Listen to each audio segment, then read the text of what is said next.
on another EGGPod right here on the twitch.tv/Easy Gaming Group. Hi everybody, welcome to our show this evening. But first I have to pull up my little piece of paper that tells me what I'm supposed to do. I have a piece of paper that tells me what to do. I don't know how many other people have a piece of paper that tells them what to do, but I do. And the first thing I'm supposed to do this evening is welcome our amazing guest, Carla Harris from Dum Dum Die. Hi Carla, welcome to the show. Hey everyone, thanks for having me. Ooh, it's so cool to have you here.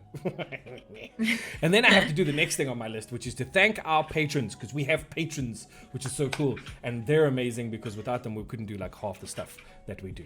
So to Zoe, Ken, Yola, Ricardo, Christoph, Rob, Niels, and Christopher, you all are the Eggy's knees. We loves ya. Thank you so much.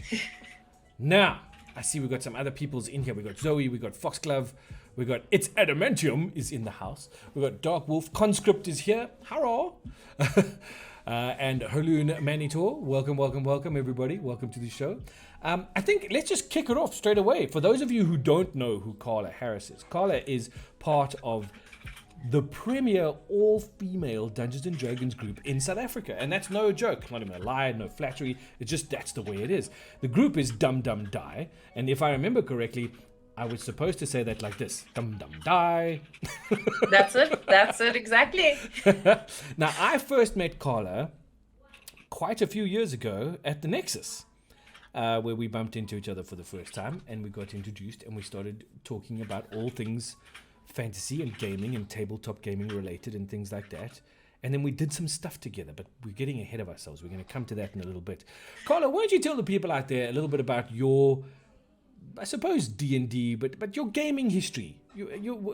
Tell us your story and how did it become this formation of Dum Dum Die? Yeah, so I think like it's not the oldest story for sure. It's not like a long time ago. Especially not in the D&D verse. I think now it's sitting at maybe maximum 6 years, but I think 6 or so yearish ago.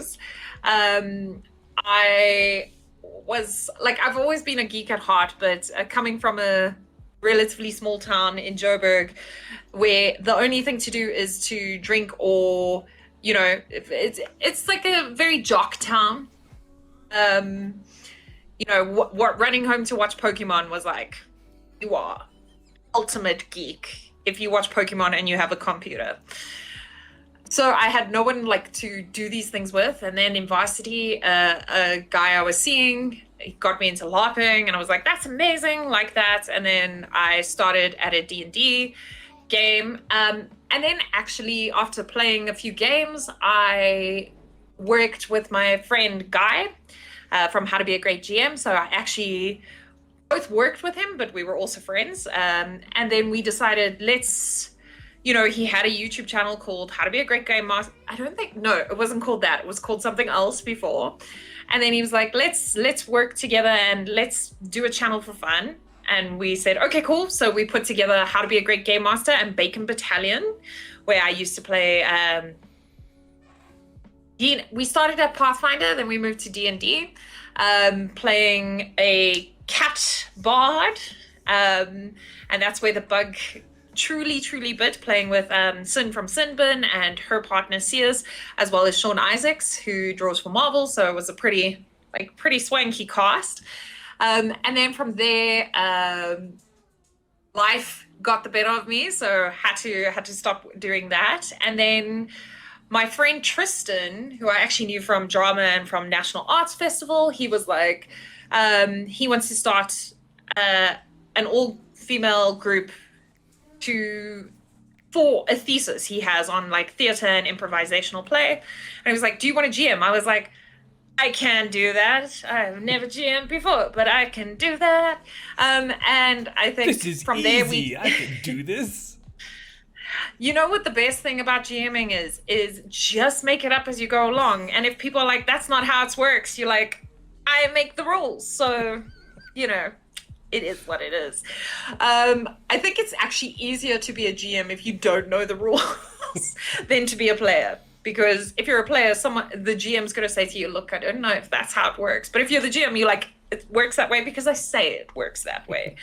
And then we started Dum Dum Die, and like we like to call ourselves, the all-female, all-awesome D&D gaming group, and we've been running for 2.5 years now, I think. And I suppose that's my geeky history. That's a pretty cool history. Yeah. That's a pretty cool history. And I mean, Dum Dum Die, you guys have a podcast, is that right? Or but things have changed a bit. But we'll come back to that. We'll come back to that a little bit, because obviously time moves on, things change, people shift, all that kind of stuff. If there's anyone in chat who has any questions for Carla about GMing or DMing, about running a campaign or what that's like, feel free to pop a question in chat and we'll ask her and see what she says. Dark Wolf says, it's great until someone asks for a detail that you're yet to have. This is how lore is created. I'm going to go with that because that happened to me this last weekend. And I was like, yes, that's exactly how that's how it works. So that was good fun. Yeah, I mean, we had in one episode, so I run almost a homebrew that's in a magical... So, like, there's science, but it's made by magic. Right? Oh, woof, hello, doggo. Sorry. Doggo. This is Nutella. I love it. You're good. And so in this magical world, they were in the sewers, and I had conveyor belts with gelatinous cubes. Oh, wow. As like, this is how waste gets disposed of. And then people were like, let's discuss this waste. I was like, guys, I have more lore about the sewers and the gelatinous cube waste disposal than I have about like anything else. And I'm like, you guys are gross, but I love it. Well, I see Foxgloves just chirped in. She said, yep, I now have to work in some spies for this Thursday that were not accounted for. And Zoe says, dog detected. Yes, but there is a pooch. Indeed. One of our doggos is around. I do find that DMing is, I think the biggest hindrance, and I don't want to say it like a bad thing, but the biggest hindrance to DMing are the players, because you can have like a plan that's supposed to go one way, and choose Bob, they're not going to go that way. No matter what you do, they're going to go somewhere else, and you literally are going to have to make something up on the spot that works. Yeah. So Bigger Clausen says hello Bigger Clausen, welcome. Yeah, I mean, that's also why I like, and you know, there's, and I think this is what's so great about, tabletop role playing is, if you can find a group that enjoys your style, you can do it any way you want. Yeah. So one of our Dum Dum Die mods and our friends, he has like 100 NPCs already pre-prepped and named, and he's gone into the sewer systems and drawn maps, and like his lore is infinitely detailed and he's infinitely prepared, and I'm a lot more loosey-goosey than that. I just have a very these are the main plot points that need to happen, and this is how I think you're going to get there. But I actually, most of the time, enjoy that hindrance, because I was like, that isn't what it was going to be, but it is now, because that's way cooler than what I had thought. I mean, so I had this idea for the campaign we're currently running. It was a cool idea. I had all these plans of how it was going to get where it was going, but I was missing the little tie-in bits of information about how do I rope these characters into the story. I don't want it to just be another you meet in a tavern and here's a mission and off you go, roll d20 for initiative. So strangely enough, in our session 0, once the characters had been rolled up and all our players started deciding on their backstories and their backgrounds and all that kind of stuff, they just started bringing me stuff.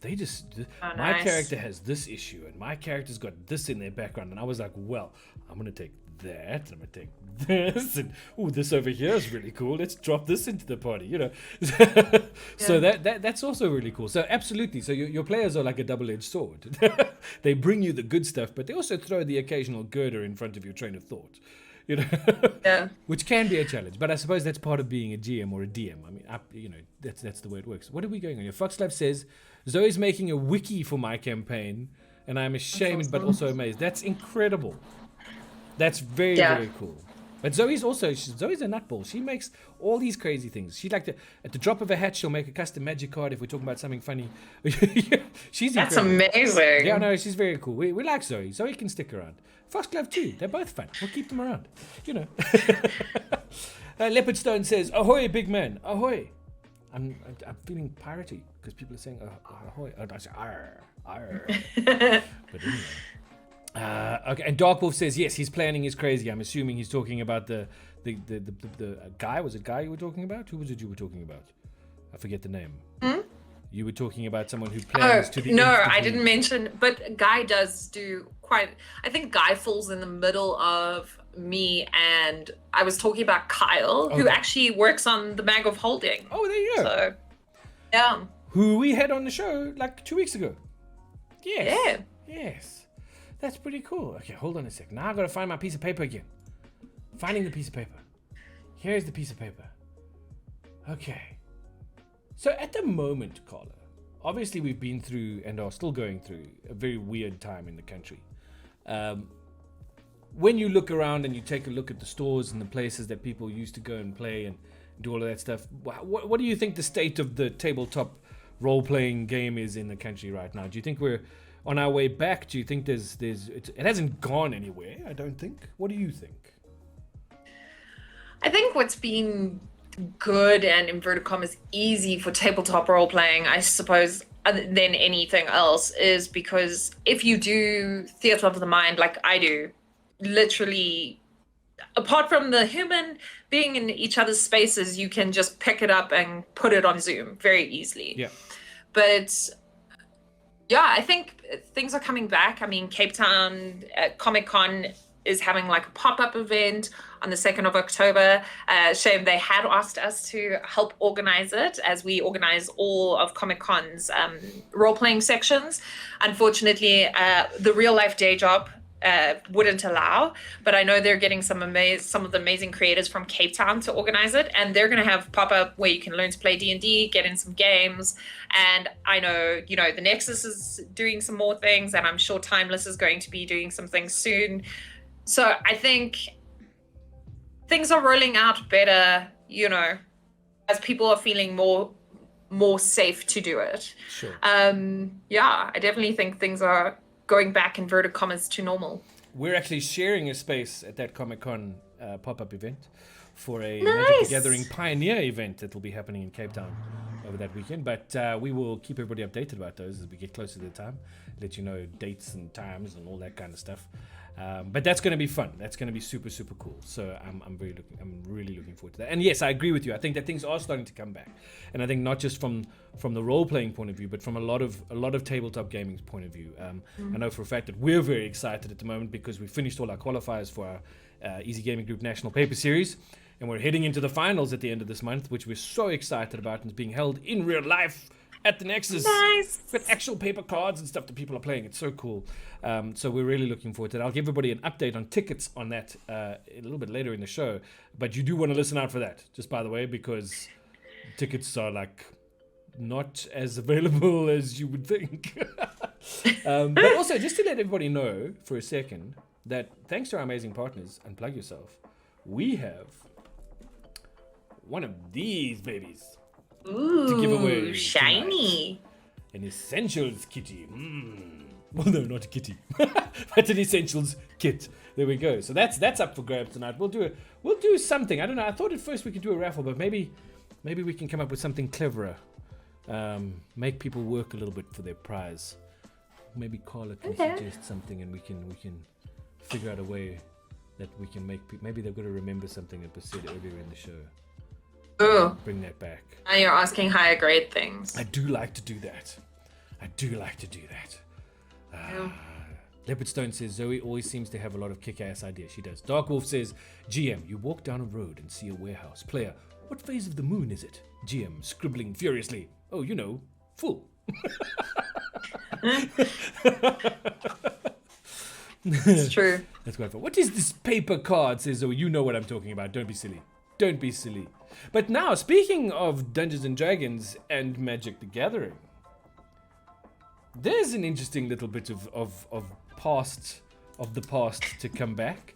So I remember at a particular time in our lives, Magic the Gathering started to explore the idea of cross-populating their products, their properties. And one of the first things they did was they made the Dungeon Master's Guide to Ravnica. Is that what it was called? I think that's what it was called. And at that time, Magic the Gathering was in the Ravnica block set that came out with Guilds of Ravnica, Ravnica Allegiance, and War of the Spark. And with those came some amazing decks called the Guild Kits, which represented the different guilds that were available to players, and to players of both D&D now because of the Dungeon Master's Guide to Ravnica, and to players of Magic the Gathering. And I mean, those are the Orzhov Council and Azorius and Rakdos and Golgari Swarm and all of these fantastic cards. I mean, these are Magic staples that Magic players know all about. But Dum Dum Die got roped into doing a pretty cool thing back in the day. Do you want to tell us a little bit about what happened there? Yeah, we actually were approached by another podcast called the D20 Dames, and they were like, they're organizing for Wizards of the Coast themselves a Podcasts of Ravnica series, where every podcast would play run an adventure in a different part of, in a different, is it a clan? Guild, in a different guild, sorry, guild. And so we got the Simic Combine, and so I wrote an adventure called The Crassus Crisis, about a giant monster, a monster kaiju that they had to face, which was really, really cool. So we were one of 10 podcasts on the Podcasts of Ravnica, and I actually got to see the DM's Guide to Ravnica before anyone else. You know, you got a PDF copy with your name emblazoned on it, so you couldn't share with anybody. I felt super legit at that time. So that was pretty cool. And then we got to do another cool thing, which I think you're going to bring up now.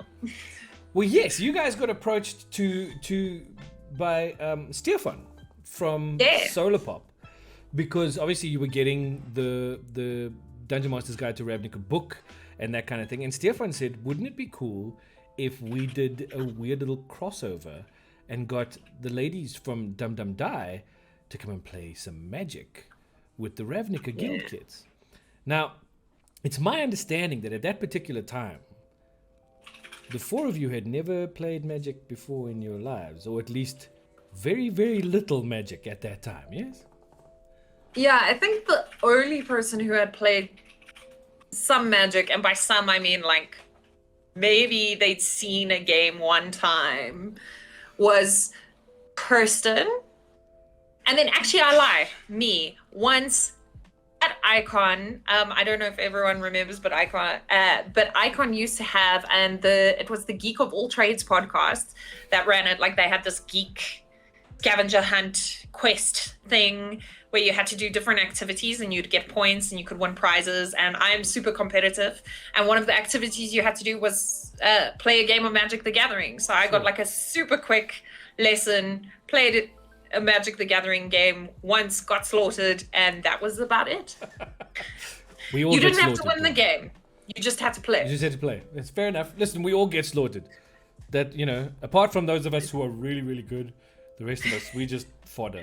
It's all good. I see, just quickly, just jumping back, Zoe's made an interesting comment. She says there are probably people who are playing MTG Arena for years and are completely unaware that there's a meat space version of it. And that's 100% true. Magic Arena really took off just before the pandemic hit. I mean, it was around before, but it really took off right before the pandemic hit. And during the pandemic, it's what's kept the game going. And so I do feel that there may be a whole bunch of people out there who don't know that you can actually buy cards and go play Magic with people. So for those of you watching, if you didn't know, now you know. You can buy cards and go play with people, because that's how you're supposed to do it. But anyway, I just thought it would be cool for people to see a little something, because so this is what happened. So so what we did is we created a little show that was kind of based around the Geek and Sundry spell slingers vibe. Yeah.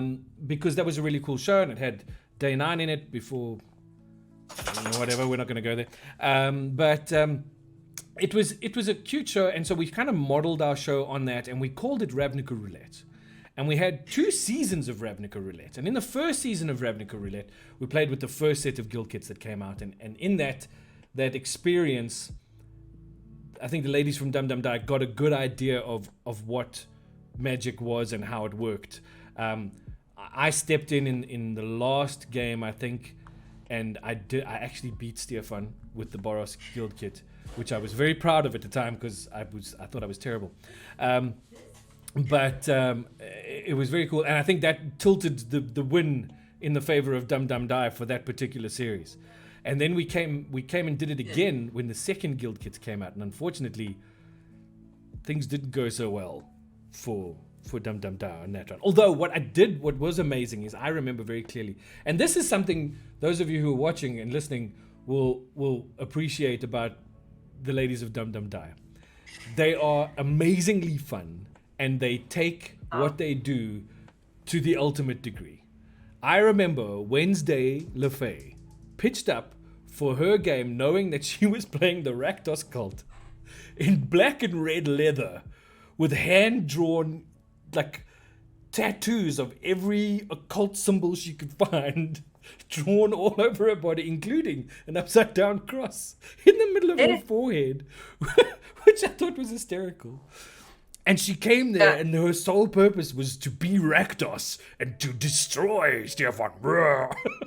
Which was really cool. Look, if we thought Wednesday was going to play anything other than Rakdos, it didn't matter how the cards played. She was just like, this is the clan I'm playing. I'm prepared for this. Sure. And then, of course, Kirsten got Simic. Yes. And she pitched up in a wetsuit. Yes, she did. She arrived to the game dressed in a full scuba suit, in her wetsuit, and she played the game as someone in the Simic Combine, which I thought was hysterical.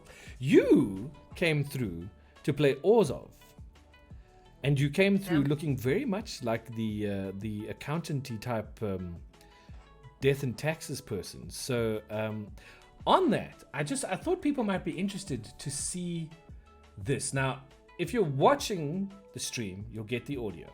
If you're not watching the stream, you won't get the audio because I'm not going to get the audio. But I know what happens. So check this out. I see you. Okay, so I will take how much damage if I cast an instant? 6 damage. 6 damage. Can I sacrifice an enchantment that I played? As an effect too. So If something says, because these permanents, while they are enchanted to mine, you are still a controller. Okay. And then question, destroy, what does that mean? Destroys just outright kills it, unless it has indestructible. And your man doesn't have indestructible? Not yet. Cool. All right, I know what I'm gonna do. It's we're gonna invest in this. So final payment is like, you have to give something to get something. So I wanted to see if there's way I not give anything, but no. So I just check that everyone at table knows how negotiations work as I ask, what does destroy mean? What does non-creature spell mean? I mean, I know what destroy means. We're gonna invest in a final payment, which is an instant, which I will take, how much?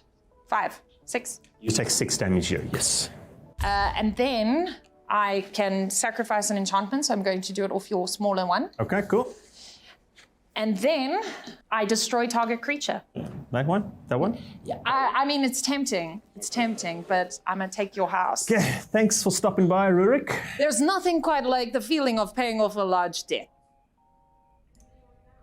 So, I mean, I'm sure you got all of that. That turned out to be the only win for Dum Dum Die in season 2 of Ravnica Roulette. And yes, I thought Skinnylicious was wearing such a cool shirt. I mean, really, that was quite sexy. We'll have to remind him of that sometime. And yes, no sleeves. Yes, I know there were no sleeves. At that time, it was a case of we've got to do this thing, let's play, etc., etc. We apologize for the no sleeves. We won't do that again. But that was some good fun back then. And what was interesting again is that you brought your character and your personality to the game of Magic. And I thought that made a huge difference in not just the game itself, but in the success of that particular show. And I wanted to ask you if that sort of projection of that personality is something that you bring to your D&D sessions. I mean, it must be. It must be one of the things that you do, and it must be one of the things that people love about you as a GM. Yeah, I think, like, also as an aside, like, Ravnica as a whole, the lore is so interesting. Yeah, I'm one of the I focus more on role playing than dice role playing, and so for me it's all about, can you immerse in characters. Look, I don't do voices that much because I'm not amazing at them, but I think I color characters with how they behave or what they say. Yeah, Ye Old Faithful is that orders of accent is the only perfect accent I have. Is a good accent. The Russian accent is good accent. Yes, it's only one I have. But it's really great because also the other players really fully role play. Yeah. Sometimes I have to remind myself that, especially when we're not in combat scenes, let's use the dice and let's use the mechanics. Especially at the beginning, I had to remind myself to do that. Yeah, absolutely about how do you bring the characters and story and role playing into it. So here's an interesting question. Thinking about bringing what you just said about bringing story and role playing characters into it, how much do you know about this new module that's coming out, The Wild Beyond the Witchlight? So, and this is you're gonna be like shocked. So I'm actually extremely bad at lore that I haven't. So like Ravnica, I'm actually pretty good at the lore because I worked on it and I read it, but other than that, my lore knowledge is a bit vague, and that's one of the reasons why I play in a homebrew world is because because then if I say this is how vampires work, no one's going to say to me like, but in Curse of Strahd this, and I'm like, this is not Curse of Strahd, buddy. No Curse of Strahd, buddy. yeah, this is not that rodeo. So that's one of the reasons why I play in homebrew worlds, but I love reading the lore and taking things. Sure. So I'm excited, but I know very little. So here's the thing. The story has been written in a manner, and I was reading on Dungeon Magazine the other day. Was it Dragon Magazine? What's it called now? It's still Dragon Magazine, I think, the app. And I was reading an article on it. And one of the things that I read, you were just telling me, Dragon Plus, it's an app. So, and one of the things that fascinated me, and this is something that I'm always interested in, is the fact that they've designed the game in such a way that should you choose to, you can play the whole thing. So one of our viewers, Conscript, is going to scream and shout about this in a minute. But you can play the entire module without combat. It's been designed in such a way that you can play it on wit and intelligence and trying to get yourself out of situations without combat. Oh, I like that. Which I also like. I think that's very exciting. Conscript's about to go bananas and blow a lid, but that's okay because he likes to hit things. See, stop promising no combat. There we go, promoting no combat. He's a dwarf. He likes to hit things. Okay. Yeah. I think he's a dwarf at heart, actually. But anyway, so I find that to be a very interesting idea. I'm pretty sure, knowing the people who I'm going to be sending there, there will probably be some combat. But I do find it interesting that they've built this adventure in this way, because it's set in the Feywild of Faerun. So it's the next door dimension of Fairy, right? Which I think is fantastic, because in the world of Fairy, and I've always had this idea about fairies, that they're mischievous and naughty and like to play tricks. Not so much want to fight with you, but they want to mess with your head. You know? Yeah. And so I think that this is a really cool concept, to be able to go into this world and have to play by that world's rules, you know, to get what you want. So you've got to make the deal, make the bargain, take the insults, you know, whatever the case may be. What do you think of this kind of thing in a game like D&D? I think it's, once again, it's always like, if you're, is it construct? Like, if you're like that player, find a table that matches you. If you want combat, find a GM that does it. But I like that people are, that adventure parts are opening up the choices. Yeah. And I agree, because especially when it's based in the lore of it, because also in my mind, fairies are like ageless and aeons, and so you come, even if you're a level 20 adventurer, they're like, wah, wah, I can squash you Yeah, for sure. like a bug. And so if it's like, if we're going to have combat, technically, if we wanted really to keep it very story based, they would smoosh you. Yeah. And that's why they don't want to break their toys. No, they don't So want to break they their want- toys. Because toys are fun. Exactly. And I think it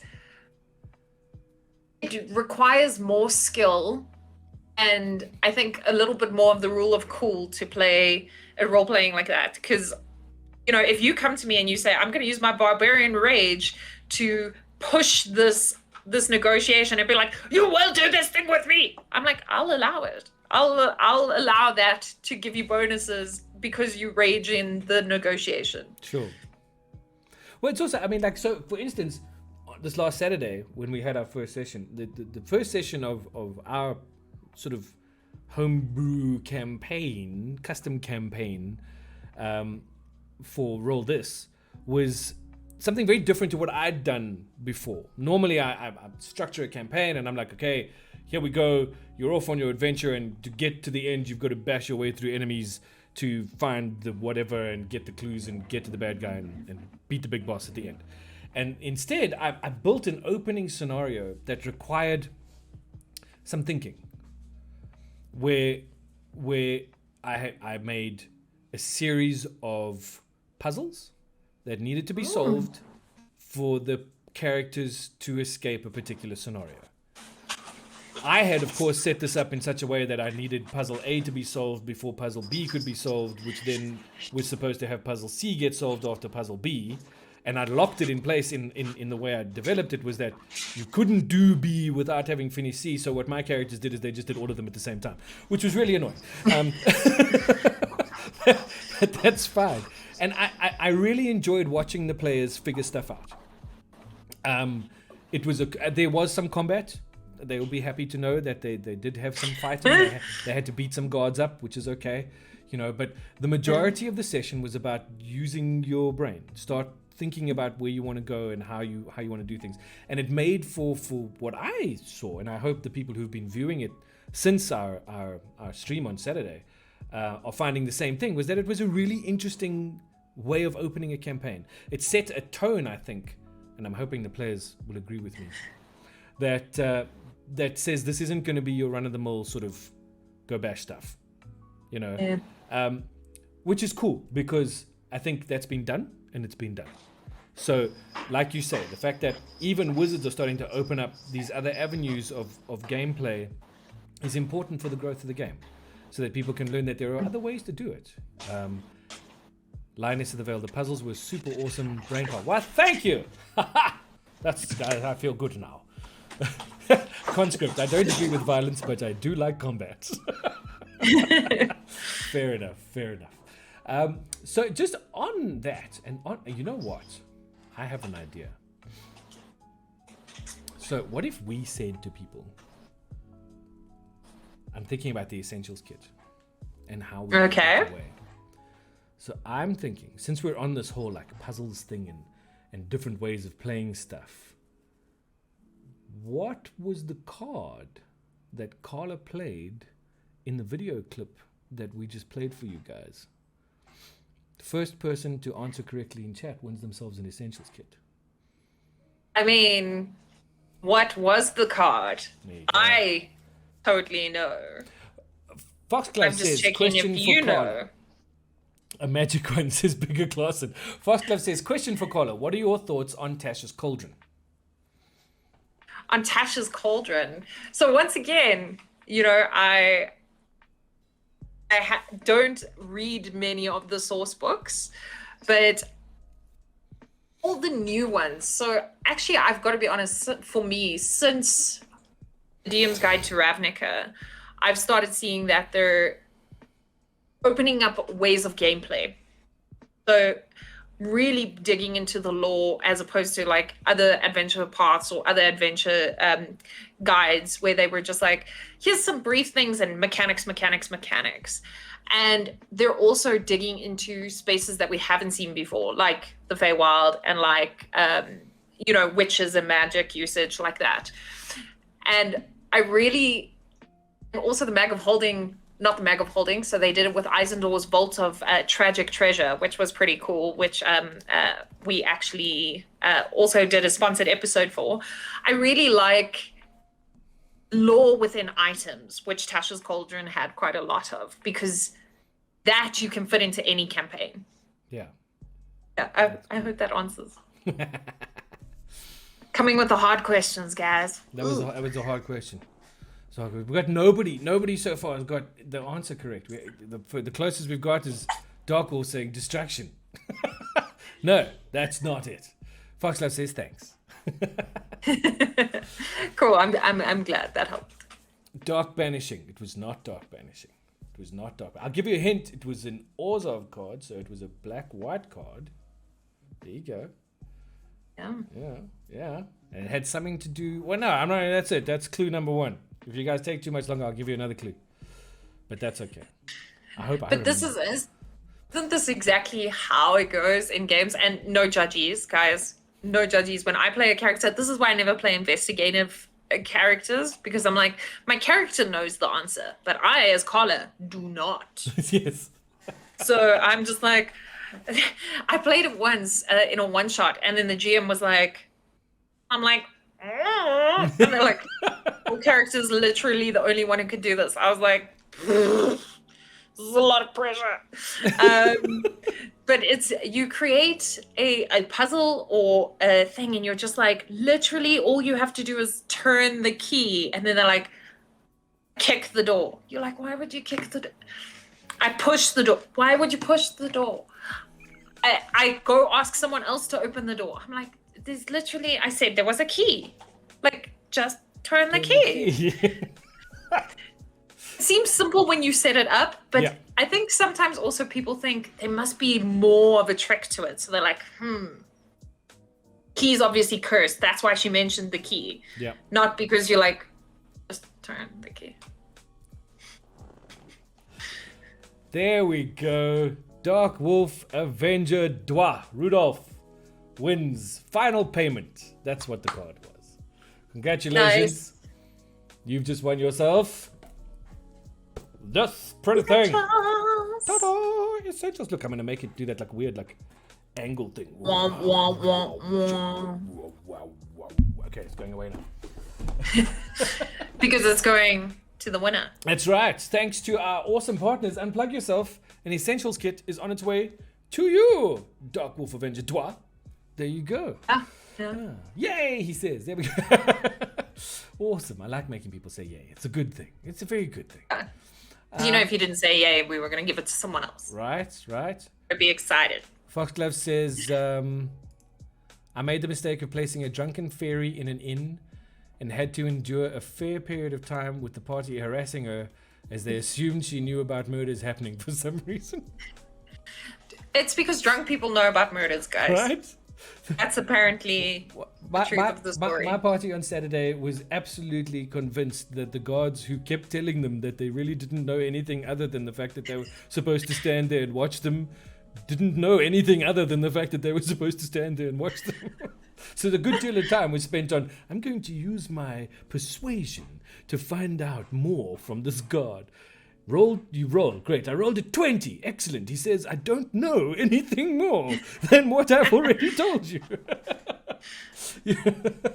So these things do happen. Sometimes that's when you need a natural 20, because you're like, Now you definitively Yeah, know absolutely. that he doesn't know. Now you know.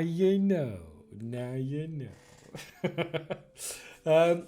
Okay, so quickly we got to just do. I'm looking at my piece of paper that tells me what to do again. I have to do things. So first of all, we've chatted a bit about this, but eggs roll. This is rolling. We had our session, first session on Saturday, which was very cool. We got over our technical difficulties from the weekend before, where for some reason Roll20 didn't want our faces all on screen at the same time. So we decided bugger that, and we went to Discord and did it our own way instead. So that worked out pretty well, except for when Rob decided to leave and everybody shifted position and someone was looking at Rudolph's ear and you know, what are you going to do? You know, these things are what you do. But we're off and running. Next week, our characters will arrive through the portal somewhere in Faerun and be on their way to find the Dragon Knights. Ooh. Sounds very scary. But that's going to be happening Saturday, 4 p.m. right here at twitch.tv/Easy Gaming Group. So don't forget to come and check that out if you're keen. Then the other update we have to give you an update on is National Paper Series for Magic the Gathering. Guys, qualifiers are over. We're at the final stage and tickets are on sale. They went on sale yesterday. And I'm just going to quickly tell you how many tickets are left. So that you know that if you want them, you better go and get them very quickly. So right now, Modern has 16 tickets left. Standard has 26 tickets left. Pioneer has 30 tickets left. That's what's left right now. So if you want a ticket, you best go get them. If you have already got one, good for you. Come through, win lots of stuff. Don't forget, as you walk through the door, Dragon Shield is going to give you a box of sleeves, just like that, for being there. So your ticket price is covered in a box of sleeves, courtesy of our amazing partners at Unplug Yourself, who will be handing out a box to each participant of Dragon Shield sleeves, which is very cool. And it's also Panini friendly, because now you've got a safety for your cards as well. There you go. See? We don't even know. We do this stuff without even knowing. Like, all safety protocols extra observed, even for your cards. And then update you on the Patreon. EGG Patreon going strong. Got our 8 patrons at the moment, but you can go and check it out. Become an Eggie, a proper Eggie, like a Eggie with a picture Eggie that you can be on Patreon. And if you join Patreon this month, you will still get a ticket for the quarterly grand prize that's going to be coming up at the beginning of October, as far as I know. I just got to figure that out in terms of timing and stuff. Those of you who've been on for 3 months have 3 tickets into this particular draw. And that draw is for $4,000 worth of Magic the Gathering goodies from Unplug Yourself. So, I mean, it just makes sense, right? Go, pay the little $5 thing, whatever it is. I think it's $5. Get into the draw, win $4,000 worth of Magic the Gathering stuff. Okay? Just do it. Go check it out. Become the Eggie you've always wanted to be. Go check us out on Patreon. Patreon.com/Easy Gaming Group. That's where we are. You can check us out there. Excellent. Excellent. Hold on. What's going on here? What do we got here? Lioness of the Vale says, I had a goblin who got very salty when I told him that fights were not allowed within the walls of a safe place. He was upset with me for 2 weeks. Leopardstone says, goblins be goblins. This is true. Goblins be goblins. That's okay. Run Rabbit says, the puzzles were hard and the guards were annoying. Conscript says, I killed one. Oh no, see now we've got things happening here. I know, and you went, my players are here. I know you went down the well willingly. I love that. Kinestherapy, no one has an excuse about sleeves. Oh, come now, don't be like that. Captain Onion says, not as annoying as the elf wanting to swim. Yes, there was a lot of that going on. There was a lot of silliness happening. Anyway. Yeah, there was a good session. If you guys haven't seen it yet, you can still catch it on our Twitch channel. It's still there. I will put it out onto YouTube as well, where you can grab it. It is long. It was a long session. It was about almost 3.5 hours, but it was good fun. It was good fun. Bigger class said, no, they didn't kill a goblin, they killed a god. No, we didn't. There were no goblins. It was God. The goblins were harmed. But God, goblin, not a goblin, God. There we go. I finally got through that. Wow. Whew. Okay. So, just to finish off the update stuff real quick. National Paper Series finals will be happening at the Nexus in Randburg. We have given away our 2 travel bundles to our winners from outside of Gauteng. Wow. Those tickets have been paid for. Everything is sorted. Those players will be on their way from their respective cities, coming up to Joburg for those finals. We have got players coming from Cape Town. We've got players coming from East London. We've got players coming from Durban. We've got players coming from all over the country to join us at Nationals at the Nexus. And this is what's going to be happening. The standard main event and the legacy side event will be happening on the 24th of September. Pioneer main event will be on the 25th and modern main event on the 26th. And the question is, will you be the last one standing? And if you are, some awesome prizes for you to win. And even if you're just there's some amazing prizes. If you want to have a look at the prize support that we've been given by our incredible sponsors and partners, go to the website, easygaminggroup.com, click on the relevant links and have a look at that prize support because it is nutsy. I mean, it's really nutsy. So, there's so much cool stuff for everybody. We've really been blessed. I'm going to say that with what's available to people. So go check it out. But I wanted to find out from people if you have any last or closing questions for Carla with regards to anything to do with Dungeons and Dragons or GMing or DMing or what that's like. And I wanted to ask you something. I'm going to ask you before everybody else gets in. If you've got questions, put them in chat. We'll pick them up. So things have changed with Dum Dum Die. Kirsten has gone overseas. I heard a rumor that Wednesday's left and gone to somewhere else. Are these things true? And if so, how do you keep the pod going? Are you guys doing it remotely? What's happening? And so where can people actually, find you? And where can people find you? Oh, okay. So you can find us on Dum Dum Die, spelled DumDumDie, on all the socials and on Twitch and your favorite podcast app. So we are on Twitch every second Sunday at 10 a.m. South African time, and then podcast releases every Friday. So join us there. We also play only for about an hour, and our podcast is only about 40 minutes at the max. So it's a nice, quick little taster. And yeah, basically we had 4 players at the beginning. It was Wednesday, Kirsten, Kut, and Nicole.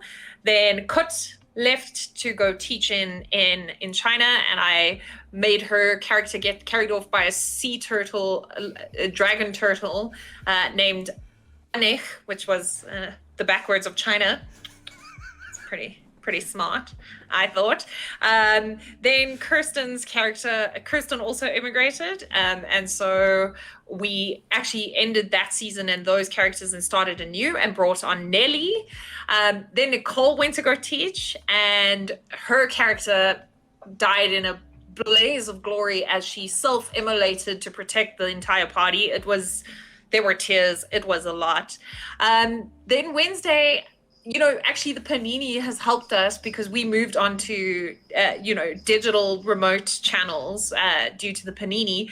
And then when Wednesday had to immigrate, very little has changed except she is in a different time zone. But luckily, being in the UK, it's not too much of a reach, which is why the others, unfortunately couldn't continue playing because 8 hours time difference is a bit much. Yeah. Dark Wolf says, play for an hour. Not so sure if that's accurate. The laughter and chaos takes up a good portion of that. The viewers do not help in that matter. Laugh out loud. It's true. So we're streaming for an hour, but that's why our podcasts are only 20 minutes because Wednesday cuts out all the crap we talk and all the amazing things I read from chat. Guys, the chat comes up with this most amazing lore. And games that we actually have to play. Yeah. There's one with old bands being the heroes, so like the Spice Girls, Backstreet Boys, making that. We also have a Teletubbies horror that we built together. No, okay. Yes. I want to play. I want to kill a Teletubby. Is that wrong? I should actually. Is that wrong of me to say that? Is it wrong of me to say that?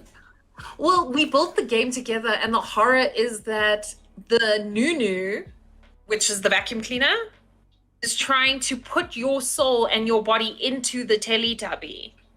And then what you see on the TV screens, those children, is the memories of that person. So yeah, the You people Nunu are is sick trying and to twisted. yeah. I love it. And it's like, and the Nunu would just be like, time for Tubby, bye bye. Time for Tubby, bye bye. Okay, that's never been more creepy, actually, now that I think about it. Yeah. Oh, Yeah. my word. Ugh. Okay. Halloween is coming, guys. Halloween is coming. Zoe says there's no such thing as Teletubbies horror. That's just called normal Teletubbies.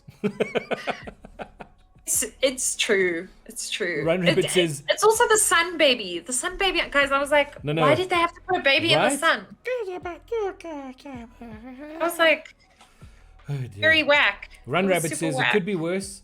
It could be in the night garden. Look, if we had to, look at some of the shows we used to watch, all of them lend themselves to horror. My son grew up watching a little bit of In the Night Garden, and I must be honest, it was those were the darkest days of my life. I'm not even gonna lie. I mean, that was just horrendous, truly horrendous. Anyway, Code Monkey says gonna have Teletubby nightmares tonight. Welcome. Sorry, You're welcome. dude. Sorry, that wasn't the intention of this particular vodcast. We didn't intend to have zombie tubbies. Oh my word. Okay. No, we didn't intend to send nightmares to anybody. We actually meant to make people feel happy and, that kind of thing. So That's true. Run Rabbit says zombie Teletubbies, double tap.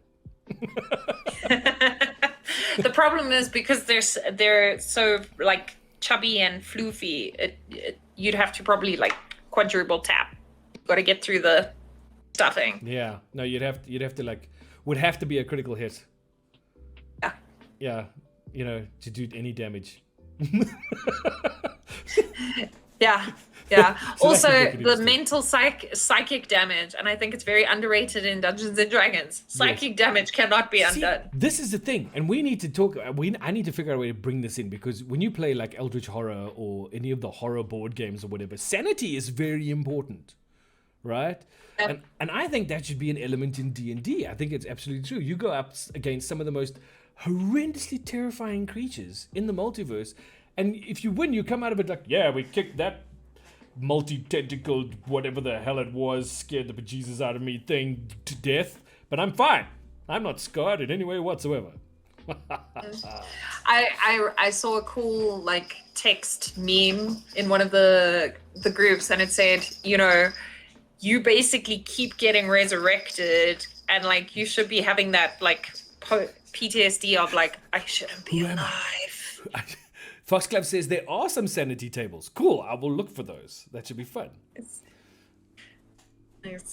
Yes, but I sanity- generally rely on the players to embrace yes that vibe. Embrace your inner madness. Apparently, Foxclub says I nerfed a horror from Ravnica because I didn't want the players to get permanent madness effects. Well, there you go. Run Rabbit says yes, but sanity doesn't last. I've been insane a number of times in Eldritch Horror. But I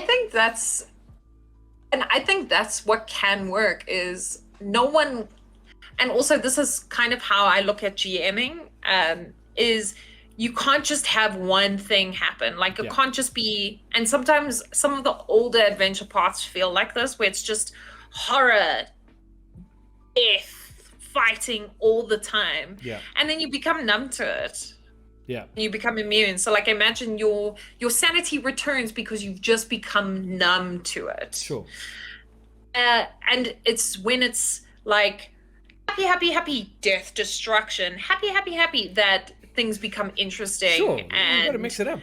it makes it more powerful when, things do happen. Like when Nicole's character like self-immolated and there was lots of crying. I mean, my campaign has an ominous goose that just follows people around and a magical puffer fish. Yet at the same time, I also have self-sacrifice and self-immolation to save everybody from, their own machinations. And I think that's why people enjoy it. I I think that would be hysterical. The magical pufferfish. That sounds very interesting to me. But now, I asked you a question when I first approached you about coming on this particular show. I asked you a question if at some point down the line when you were not horribly busy, you would join us on an episode or two of Roll This as a guest a guest in our campaign, and I'm going to put you on the spot here in front of everybody and say, when you're freer, would that be something you would do? Yes. Cool. Russian accent, here we come. Yeah, Yeah. excellent, very good. We will put you in the right place. It will make perfect sense to have Russian accent in the middle of Kormir. Anyway. So that should be good. We got duck, duck, goose. What is going on in chat? I mean, really. Yeah. As soon as you put a goose in your game, it just derails. No, I can see there's some weird stuff going on. We actually made it. It's a bag of holding goose that I'm writing down everything it eats during the game. And It's a then flirkin. it's just going to like rip up random things it's eaten during the campaign. It's a flirkin. Yeah. Yeah. Okay. Well, that makes perfect sense. Good. Fantastic. Okay, we have come to the end of our hour. And it's unfortunate, but we have arrived at the end of our hour. And I just wanted to say, Carla, thank you so much for coming on the show tonight.